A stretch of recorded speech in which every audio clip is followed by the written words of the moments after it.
பூமி சொல்றாங்க, நீ தச்ச ட்ரெஸ்ஸ அவ போட்டு மிதிக்கிற, என் மேலதாங்க தப்பு இருக்கு. அம்மா பொண்ணா ஒரே ட்ரெஸ்ஸா வாங்கியிருக்காங்கன்னு சொல்றாங்க. ரூமுக்கு வந்துடுறாங்க. உரிமை இல்லாத இடத்துல இப்படி நீங்க அன்பை வைக்க கூடாதுங்க. அஞ்சலி சரியில்லாதவ. அவகிட்ட இருந்து உங்களை காப்பாத்துறதுக்கு தான் மீனாட்சி கிட்ட இருந்து உங்களை விலகி இருக்க சொன்னேன். கடைசியில அவ குணத்தை காட்டிட்டான் பாத்தீங்களா. முத்தழகு சொல்றாங்க, ஒரு அம்மாவா யாராவது கொஞ்சினாங்கன்னா எனக்கு ரொம்ப பிடிக்கும். அஞ்சலியும் என்கிட்ட போட்டி போடுறாங்க, குழந்தைகிட்டையும் ஏன் அந்த இதை கோவத்தை காட்டுறாங்க, அதுதான் எனக்கு எதுவும் புரிய மாட்டேது.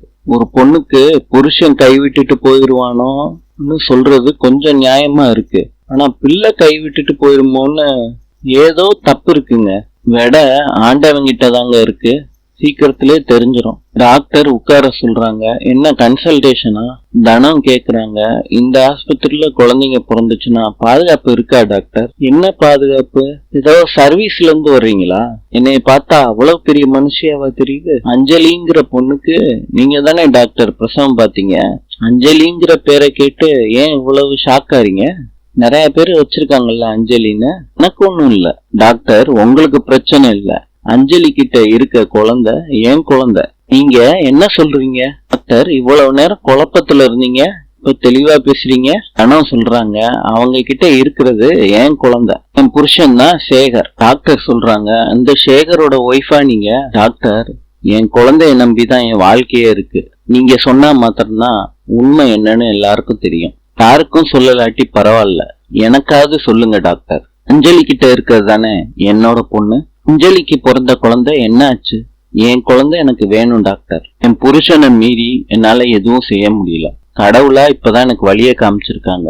என் பொண்ணு இருக்கிற இடம் எனக்கு தெரிஞ்சிருச்சு. நீங்க தான் உறுதிப்படுத்தணும். அஞ்சலி கிட்ட இருக்க குழந்தை யாரோடது?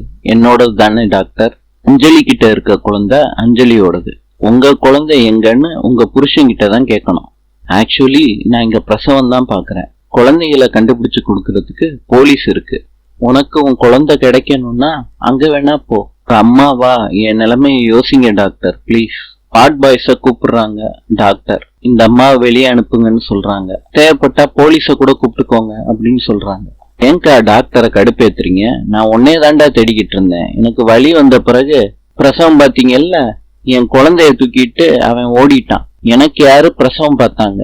எனக்கு இப்ப தெரியணும். உன் பாட்டி தானடா? எனக்கு அதெல்லாம் தெரியாது. ஆளை பாரு போ. உன்னைய போலீஸ்ல புடிச்சு கொடுத்துருவேன். எல்லாத்துக்கும் காரணம் நீன்னு நான் சொல்லிடுவேன்னு தனம் சொல்றாங்க. அந்த பாட்டிய பிரசவம் பாக்குறதுக்கு உன் புருஷன் தான் கூட்டிட்டு வர சொன்னான். அந்த அம்மாவோட வீடு எங்க இருக்குன்னு தெரியணும். அவ்வளவுதானே? வா, என் குழந்தை இதுதான்னு அடையாளம் காட்டுறதுக்கு எனக்கு அந்த அம்மா வேணும். கூட்டிட்டு போ. வாங்கக்கா, அவங்க வீடு பக்கம்தான். அஞ்சலி நாங்க எப்படின்னு டைரக்டர் கிட்ட கேக்குறாங்க. நீங்க அழகா இருக்கீங்க மேடம் அப்படின்னு சொல்றாங்க. குழந்தைய தூக்கிட்டு வந்து ரெட் கார்பெட்ல அப்படியே நடந்து வந்து ஆரோக்கியமான தலைமுறைக்கு ஆரோக்கியமான இந்தியான்னு சொல்றீங்க அப்படின்னு சொல்லி கொடுக்கறாரு அஞ்சலிக்கு. அப்புறம் போட்டோ ஷூட் ஸ்டார்ட் பண்றப்ப டிஃப்ரெண்டான காஸ்டியூம் போட்டுக்கிட்டு அப்புறம் டிஃப்ரெண்டான வெரைட்டி சேஞ்ச் பண்ணிக்கலாம் ட்ரெஸ்ல. அடுத்து ரெட் கார்பெட்ல ஒரு ட்ரையல் வச்சுப்பாங்க. டைரக்டர் சார் லுக்கு வச்சுப்பாரு. இத பூமி ஒளிஞ்சிருந்து பாத்துக்கிட்டு இருக்காரு. Director sir ready. பத்மாவதி சொல்றாங்க அஞ்சலி கிட்ட, ஆல் தி பெஸ்ட். உன் பொண்ணால உனக்கு இந்த நிலை, அத நீ ஞாபகம் வச்சுக்க அப்படின்னு சொல்றாங்க. அஞ்சலி பிள்ளைய தூக்கிட்டு சிரிச்சுக்கிட்டே நடந்து வராங்க. டைரக்டர் கேக்குறாரு, குழந்தையோட அம்மா எங்க? இவங்க எதுக்கு குழந்தைய வச்சுக்கிட்டு இருக்காங்க? இதுதான் சார் என் குழந்தை அப்படின்னு அஞ்சலி சொல்றாங்க. டைரக்டர் வந்து அஞ்சலி கிட்ட சொல்றாங்க, அவங்களுக்கு அரேஞ்ச்மெண்ட் மாத்திரம் தான் தெரியும், வேற எதுவும் தெரியாது. மேடம், என் முடிவு தான் இறுதியான முடிவு. இங்க குழந்தையோட அம்மா வர சொல்லுங்க, தட்ஸ் ஆல். பத்மாவதி சொல்றாங்க, இவங்க தான் குழந்தையோட அம்மா, வேற யார கூப்பிடுறீங்க? டைரக்டர் போட்டோவை காட்டுறாங்க.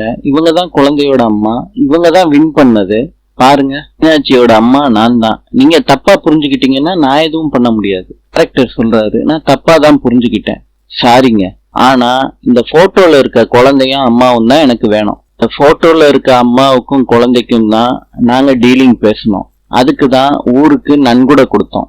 அந்த பொண்ணு கிட்டதான் தாய்மைக்கான கனிவு தெரியுது. மீனாட்சிக்கு பொருத்தமான அம்மான்னு உங்க 2 பேரும் நிக்க வச்சா அவங்கதான் கரெக்டான முகவட்டா இருக்காங்க.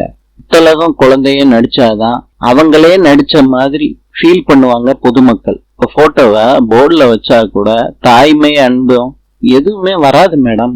என்ன என் பேக்ரவுண்ட் தெரியுமா? எங்க அம்மா அட்வொகேட். போனா போகட்டுமேன்னு உங்க விளம்பரப்படத்துல நடிச்சா நீங்க என்ன ரொம்ப ஓவரா பேசுறீங்க? கரெக்டர் கிட்ட எல்லாம் அப்படி பேசக்கூடாது. சாரி கேளுங்க மேடம். பத்மாவதி சொல்றாங்க, அவரை சாரி கேட்க சொல்லுங்க. அவர் தான் தேவையில்லாம பேசிட்டாரு. ஜீலிய வச்சு என்ன கான்செப்ட் பண்ண முடியுமோ அதை மாத்திரம் எடுங்க. நான் பணம் கொடுக்குறேன். இந்த விளம்பரம் செலவு ஃபுல்லா என்னோடது. போதுமா? பணம் சம்பாதிக்கிறதுக்கு 1000 வழி இருக்கு. பணத்துக்காண்டி இந்த வேலை பாக்குறோம்னு நினைக்கிறீங்களா? கோடி ரூபாய் கொடுத்தா கூட நான் விளம்பரம் எடுக்க மாட்டேன். நான் நினைச்சது வரணும். முத்தலகு வந்தாதான் நான் ஷூட்டிங்கே எடுப்பேன். டீல் போட்டிருக்கோம் மேடம், தப்பிக்க முடியாது. இப்ப என் பொண்ணை வச்சு ஆட் எடுக்க முடியுமா? முடியாதா? முடியாது மேடம். முத்தலகு வராம ஆட் எடுக்க முடியாது. அஞ்சலி சொல்றாங்க, ஷூட்டிங்க கேன்சல் பண்ணுங்க. நோ மோர் முத்தலகு. என் பொண்ணு நடிச்சா நானும் நடிக்கணும். வா போகலான்னு அஞ்சலி அவங்க அம்மா கூட்டிட்டு போறாங்க. பேச்சி அம்மாவுக்கு கால் பண்ணுங்க. பருவாலா முத்தலகு நாளை பார்க்கலாம். இன்று கிரீஸின் தலைநகரம் ஏத்தன்ஸ். நாளை சந்திப்போம்.